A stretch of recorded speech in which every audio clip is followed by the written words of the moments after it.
ఈరోజు ఆంధ్రజ్యోతి బ్యాక్ పేజీలో జనసేన వారికి గాజు గ్లాస్ గుర్తు కేటాయించినట్టు, అలాగే 21 నియోజకవర్గాలు కాకుండా మిగతా ఏ నియోజకవర్గాల్లో కూడా గాజు గ్లాసు గుర్తు ఎవరికి ఇతరులకి కేటాయించడం కుదరదన్నట్టుగా ఆ వార్త రాశారు.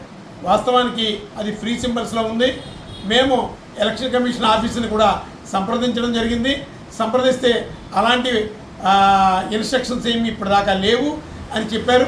అదేవిధంగా ఎలక్షన్ కమిషన్ అఫీషియల్ వెబ్సైటు మేమంతా సెర్చ్ చేసాం. సెర్చ్ చేస్తే అందులో కూడా ఎక్కడ ఈ విధమైనటువంటి ఆదేశాలు లేవు. అందుకని ఆంధ్రజ్యోతిలో వచ్చినటువంటి వార్త కాస్త సవరించుకోవాల్సిందిగా ఈ సందర్భంగా రాష్ట్రీయ ప్రజా కాంగ్రెస్ పార్టీని కోరుతున్నాం. రెండోది ఏంటంటే, ఇలాంటి వార్తలు ప్రచురించడం మూలంగా కాస్త సందిగ్ధ వాతావరణం నెలకొంటుంది. ప్రజల్లో ఒక విధమైనటువంటి ఒక తప్పుడు సంకేతాలు వెళ్తాయి.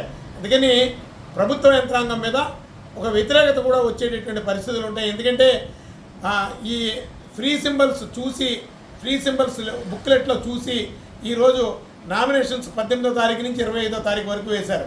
ఆ ఫ్రీ సింబల్స్లో ఉన్నటువంటి నమ్మి పోటీదారులందరూ కూడా ఆ గుర్తులను అప్లై చేసుకుంటారు. అందులో గాజు గ్లాస్ గుర్తు కూడా ఉంది. ఈరోజు లాస్ట్ డే సింబల్స్ కేటాయింపు. మరి ఈరోజు అలాంటి వార్తను ప్రచురించడం అనేది కాస్త అన్యాయమని తెలియజేస్తున్నాం. ఈ వార్తను సవరించుకోవాల్సిందిగా ఆంధ్రజ్యోతి వారికి విజ్ఞప్తి చేస్తున్నాం.